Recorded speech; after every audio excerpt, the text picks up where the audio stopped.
What's going on, everybody? Welcome to a brand new video. Today's gonna be a quick one, but I just wanted to show y'all what I'm doing for my leg days nowadays. Still dealing with the nervous system stuff, although it's been so much better.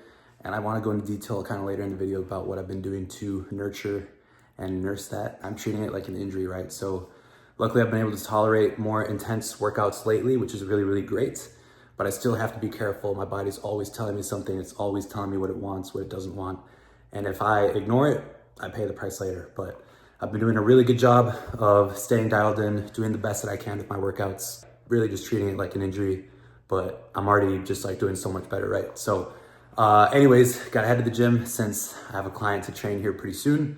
But before we do that, let me show you what I've been doing for my pre-workout, because I have been staying away from caffeine, since that can kind of overstimulate me, especially right now. So I am limiting myself to just 1 cup of coffee and then doing just like my pump kind of concoction here, which I'm gonna show you. All right, so got my shaker bottle right here. I always like to start any pre-workout with like plenty of water. So I will literally fill this thing up almost to the top, right? Because especially if you're adding caffeine, the caffeine is just gonna dehydrate you and you're just gonna start peeing a lot. So as much water as I can get around my workout time is exactly what I want. But like I said, I am kind of staying away from caffeine. So what I am doing is I'm just starting with some natural sea salt, mostly around my workout time.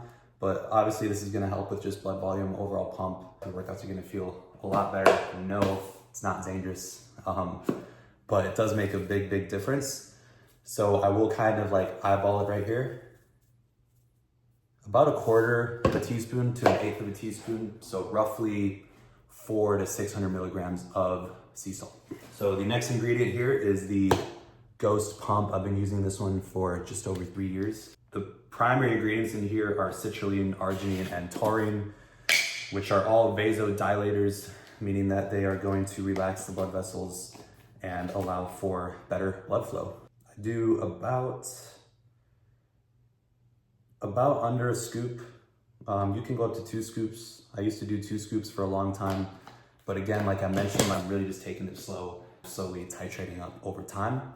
But luckily for me, especially taurine is like a really good amino acid just for like nervous system regulation. So like even just in my day-to-day life, not even including workouts, since this does have like a really good high amount of taurine, I do find myself feeling a lot better during the rest of the day. So really good product, would highly recommend it. Next up, got this creatine, glutamine, beta-alanine concoction. Obviously, creatine increases adenosine triphosphate, so it's gonna help you work out longer, harder. Glutamine is a amino acid, again, very good for the nervous system. Once I started taking this one again, it really made a huge difference in the way that I felt and the way that I was able to like tolerate the workouts. Because as I mentioned in a previous video, like when your body is under high stress for a long time, you are depleted, especially in taurine and glutamine. This is a very good one. And then the beta-alanine for the tingles. One thing a lot of people don't know is that beta-alanine and taurine actually share a transporter in the gut. So for people that are potentially supplementing high amounts of beta-alanine, it can kind of hinder your taurine levels a little bit, which is why I like that I have both taurine and beta-alanine in here. And then the last ingredient, just an electrolyte powder. So I've been doing the Drip Drop electrolytes. And the reason I like these electrolytes more than others is because there's not stupid high in like any ingredient, right? Some of these you'll have like 1,000 milligrams of sodium or like 1,000 milligrams of potassium. This one's like very modest. It's very middle of the road. The flavors are not the best, but that being said, it gets the job done. And it also gives this pre-workout its flavor, since both the pump and that creatine are both unflavored and very powdery. So this is the last thing I put in there. That's pretty much what I've been riding with. Over time, I will kind of up the dose to like a full scoop or 2 scoops of the pump, and then start throwing in a pre-workout as well. But that's kind of what I've been riding with. And then yeah, add in a cup of coffee and I'm good to go. So let's get into this voiceover workout. What's up, y'all? Welcome to the voiceover workout. Unfortunately, I did already record this entire thing and then my phone decided to delete all of it, but it's okay. Here we are doing it again. Gonna do it better this time. So as I was saying earlier in the video, one of the things that I've had to really adjust this year has been my workout intensity. As you all know, I've been dealing with nervous system sensitivity, nervous system overactivity, specifically dysregulation of the autonomic nervous system, which, if you didn't know, the autonomic nervous system basically regulates a lot of like involuntary bodily functions, heart rate being one of those. So when you go to work out and you do a really hard set, your heart rate rises, and then you rest and it comes back down, and then you go ahead and do another set, right? So for me, like 1 to 2 months ago, it was really, really bad. It was very, very unpleasant. And basically what that would look like would be, I would push a set really, really hard and my heart rate would like go up, but very, very quickly, almost like faster than what was comfortable.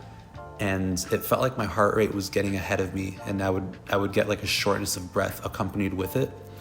And then when the heart rate would get high, it would stay there, sometimes up to 5 minutes. So it was just a very, very unpleasant experience. And basically what was happening is my body just didn't know how to respond to the stress of working out, right? Because as you go in your daily life and as you work out, do whatever, your body's constantly buffering stress without you knowing it. And so when that stress response system gets messed with or it gets thrown off, it can be very, very unpleasant. And especially when it manifests itself like this in workouts, it forced me to like really be better about listening to my body.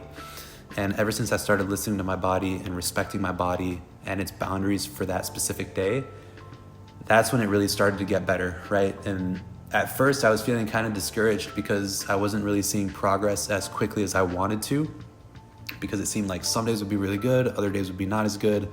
But now that I've had some time of really dialing it in with my body, I can say that I can definitely train way harder now than I was in those last 1 to 2 months. And I'm just retraining my nervous system's response to stress, telling my body and showing my body that working out is safe and that it doesn't have to freak out like that, right? So that's kind of been what I've been focusing on. But again, listening to my body has been the best thing that I have been doing in the last 4 to 8 weeks. So anyways, with that being said, this leg workout, really, really great leg workout. Felt like I was able to train at about 90%.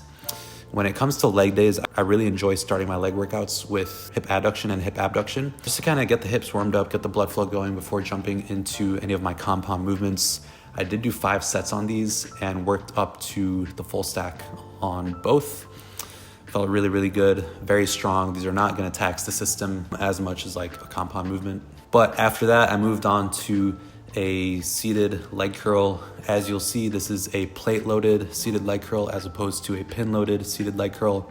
While I do prefer a pin-loaded one, the plate-loaded one feels different. It gives my hamstrings a little bit of a different stimulus. Now, the unfortunate thing about this specific machine is that it puts tension kind of at the opposite part of the range of motion where you want it, right? Because as you lengthen your leg, as you straighten your leg on this one and go into that eccentric portion of the movement, that's where you want most of the tension to be. But on this specific machine, because of the way the weight is placed, as I curl the weights, the tension actually gets harder. Not ideal from like a muscle growth perspective, but nonetheless, it does feel very smooth and it feels good. And it's just good to mix it up sometimes. And I do like throwing this one in the rotation from time to time. So after that, I moved on to a V squat, reverse squat. Now, this is one that I've had to really taper down a lot. In my peak last year, I was easily repping 8-9 plates aside on this thing. And obviously that's not a stress that my body would be able to tolerate right now. So I've been kind of just taking it slow. Started with 1 plate, then 2, and then 3, 4 plates. Now 4 plates actually felt pretty good, a lot better than I thought it would. Probably could have gone up to 5 or 6 today, but again, I'm just taking things slow and just letting my body kind of just find itself. So today I was just focusing on very slow, very controlled, very just like perfect reps, and just focusing on getting good depth and utilizing as good a form as I could possibly use. So very happy with how these felt today. And even with just 4 plates, like my legs felt pretty destroyed afterwards, which is really good. After that, I moved on to a hip thrust machine.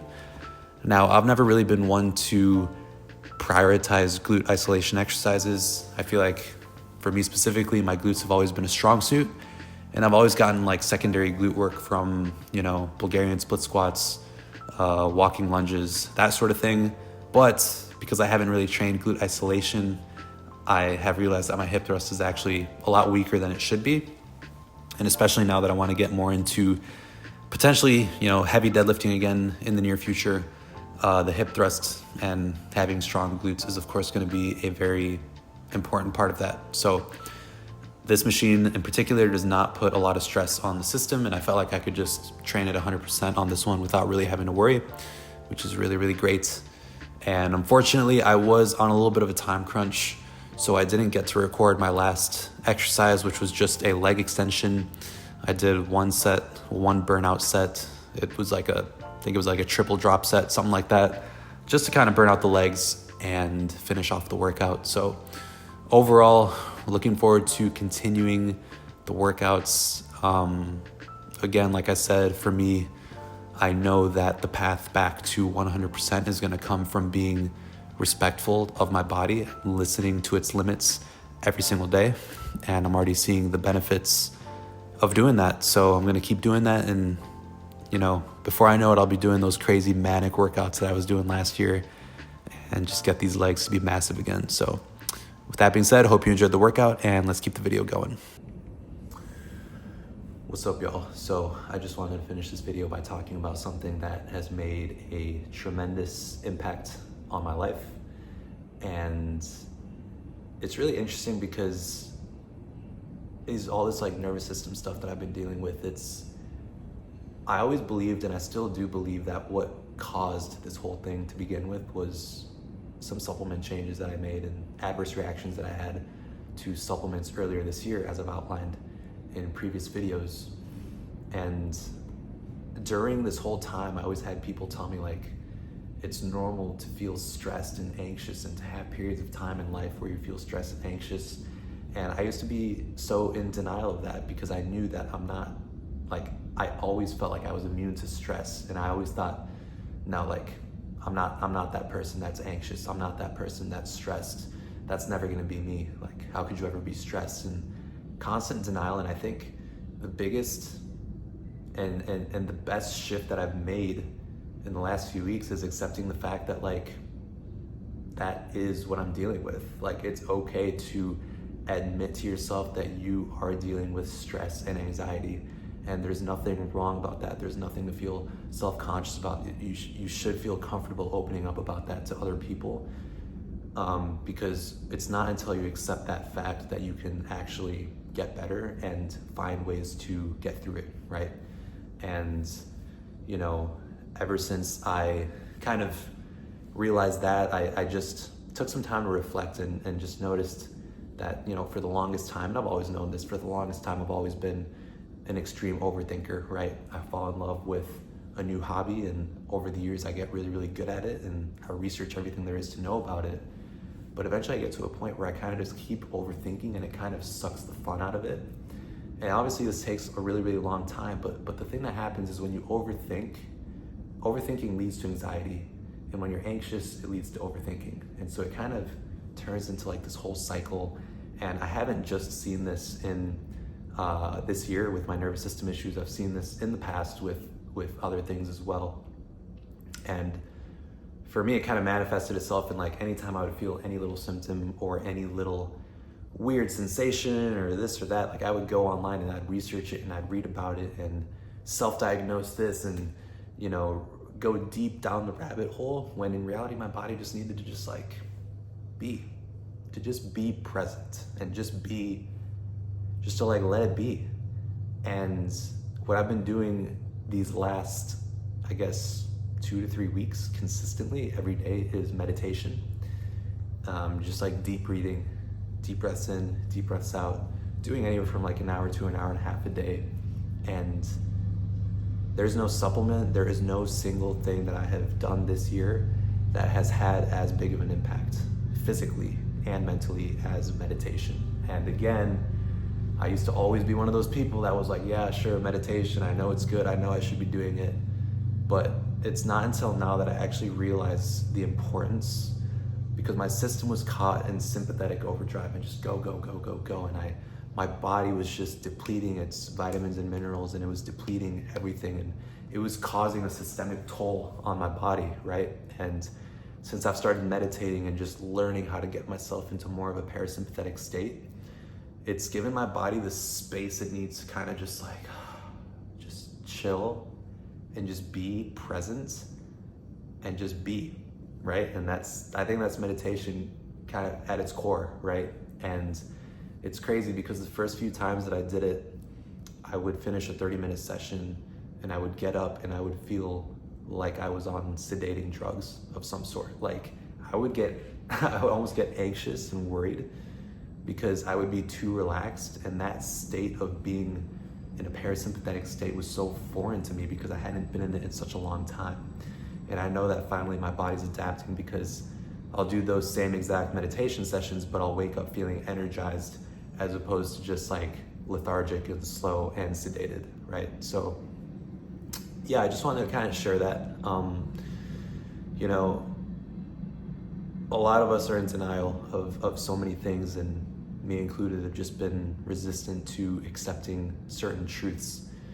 But I think if you really want to be that better version of yourself and you really want to be somebody that you're proud of and someone who can overcome obstacles, you got to be honest with yourself and you got to be able to look at it from the third person and not be ashamed and not be scared of like talking to other people or worried about like what other people are going to think, because at the end of the day, like these obstacles are there for a reason, and as long as you just keep showing up and chipping away, like you're gonna get through it, right? So anyways, just wanted to share that, and I just want to say I've been doing a lot better since I've been meditating, and it's given me better mental clarity, better energy, better vision, better digestion, and I'm just really looking forward to continuing to hold my body's hand through this whole process, and just continue to, you know, trek on the journey back to 100%. So with that being said, if you made it to the end of the video,